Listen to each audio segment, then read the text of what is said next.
Hello and welcome to episode 2 of the Venus Mysteries. My name is Wednesday Palacios and I'm reading from Venus with Her Head in the Clouds.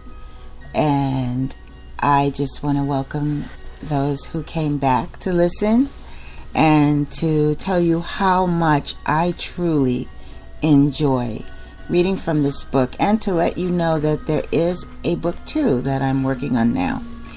Venus with Her Head in the Clouds is available on Amazon.com, exclusively on Amazon.com, and it can be downloaded into Kindle, or you can buy it in paperback for $6.99 paperback. If I meet you and you want me to, I'll be happy to sign it. I'm always surprised that people ask me to sign it. It's kind of funny. But anyway, Venus with Her Head in the Clouds is set in 1977 in Venice Beach, California. No computers, no cell phones. It's pre-answering machines, so it's way back to the times when communication was face-to-face. Pretty much face-to-face.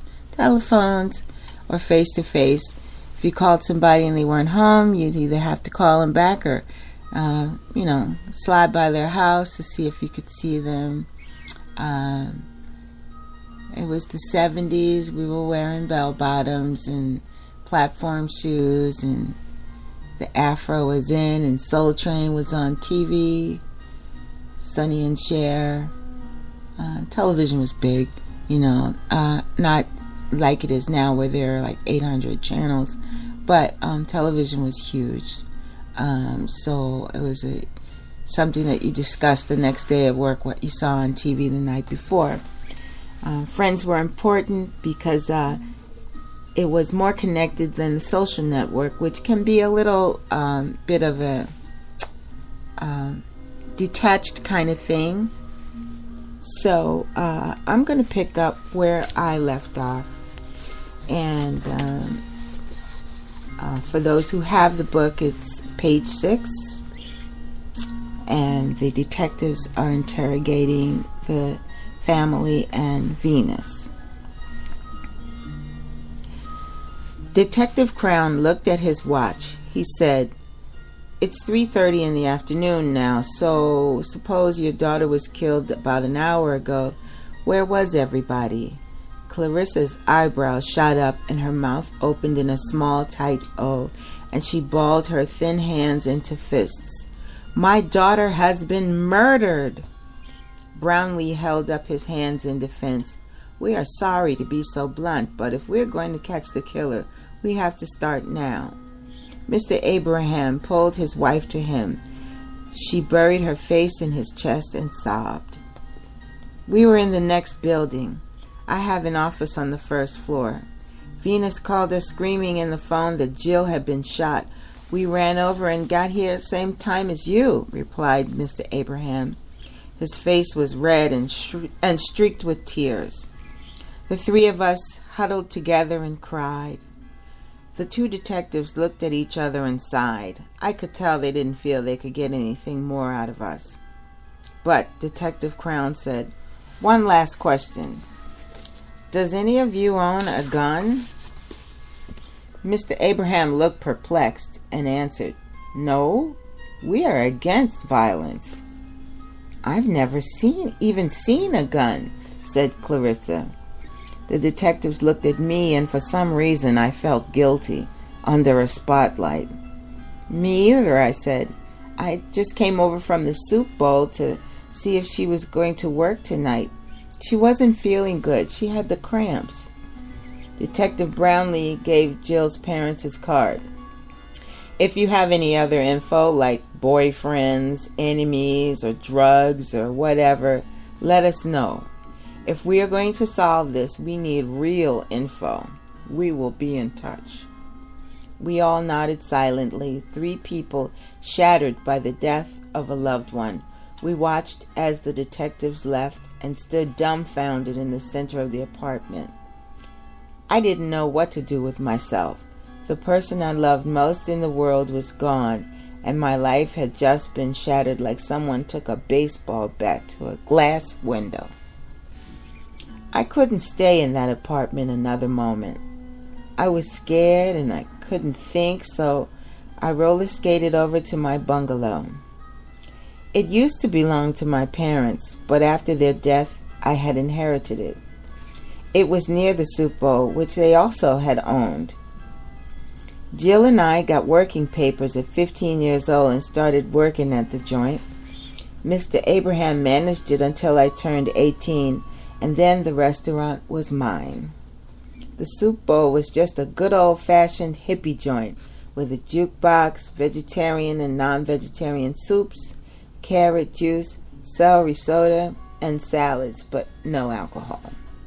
My parents were the coolest hippies in Venice, deeply in love and very popular in the community. After the Venice Pier burned down in 1974, people were looking for places to hang out. My parents' little hangout, complete with a dance floor for the disco fans, began to be a popular hangout spot. By the time I turned 18, I was facing a thriving business. Jill was beautiful, the shining star of the place. Her curly blonde hair down her back and her tan skin went well with her everyday bell-bottom jeans and tied midriff shirts. Our mode of transportation was roller skates. Our love was as deep as our parents' love for each other, and we spent our off time listening to the latest Bee Gees tunes or acquiring the latest Stevie Wonder or Fleetwood Mac albums. Being undercover lovers was so cool to me because it heightened our love somehow. Both our mothers had brown eyes and our fathers had blue eyes, so we both had hazel eyes, and while Jill had amazingly natural blonde curls, I had chestnut brown hair with big waves that reached my waist. We had matching sterling silver rings with a mother-of-pearl stone in the center. She and I dressed pretty much the same, so people just looked at us as sisters or best friends or something. Our lives were secret and perfect. I opened the door to my bungalow, finding the air stale. I took off my skates and wiggled my toes, looking around my place. The big brown leather sofa and two big orange bean bags faced the television with its antenna pointed to the ceiling. We had decided to cover the walls with big posters of seagulls in flight, and I didn't have end tables in my living room, but large wooden spools we'd liberated from construction sites and painted orange and brown. The kitchen was small, just meant for cooking and storing food, with a door leading to the backyard. A small hall behind the living room led to the dining room, with the usual dining table and cabinet for plates, bowls, etc. My favorite thing in the dining room was a wall-length painting that my mother had us all participate in. First, she had us all go out and pick leaves which we shellacked to the canvas. Then she had us all dip our hands in paint and slap them against the canvas. Everyone had to sign the bottom. I stood there staring at the names on the bottom right corner. Venus, Jill, Maggie, James, Clarissa, Jonathan. I remember the day we did the painting. It was Thanksgiving Eve, the year before their accident. There was a kind of haze in the sky that suggested rain, but it was about 70 degrees outside. Jill and I were playing ping pong in the backyard while our parents were chilling in the living room discussing whether to cook a Thanksgiving dinner or volunteer to serve at the local soup kitchen. Nobody could reach an agreement, which is what drove Jill and I out into the backyard in the first place. Suddenly, my mother was at the back door calling us inside. She was all excited about this idea to make a piece of art for Thanksgiving, to commemorate how lucky we were and how much we had to be thankful for. It sounded like a lot of fun, and we all scampered outside to scoop up leaves and pick the best for the canvas. I smiled as I thought about that day. It started to rain as we began dipping our hands in paint, and we had so much fun laughing and leaving our handprints on the canvas for all time. Our parents reached a decision. For Thanksgiving, we would open the doors of the soup bowl and serve until the free food ran out. Our mothers would get up in the morning and buy as much as they could in the grocery store, and our fathers would set up tables and chairs to accommodate the crowd. Jill and I stayed up until 1 a.m. making flyers. I think that was the day I fell in love with Jill. We were just kids, but when she looked at me, I knew she felt the same. We slept a few hours and went out tacking up the flyers all over Venice Beach. Jill held my hand as we walked home feeling accomplished and happy. The memory made me burst into tears. She was gone. Forever. In the middle of my grief, the telephone rang. It was Pepper Jackson. Pepper and Sylvia Patterson were close friends to Jill and I. They were also lovers. Pepper wanted me to know that she and Sylvia were on their way over, believing I shouldn't be alone at a time like this. Oh God, no, I thought. I just wanted to be alone. And at the same time, I didn't want to be alone. Chapter 2. Pepper was long, black and gangly, with the prerequisite mid-sized afro, red bell-bottom jeans, and V-neck t-shirt. She was as tomboyish as anyone I had ever known, and this evening she was fuming, pacing back and forth in my living room. Her fists were clenched, and she snorted, "I can't believe this kind of thing is happening." Her lover Sylvia, a blonde, middle-aged southern white woman, and so far opposite Pepper, even liberals stared at them, said soothingly, "Well, I just don't know what you think we can do." I'm going to turn over the recording or play it again.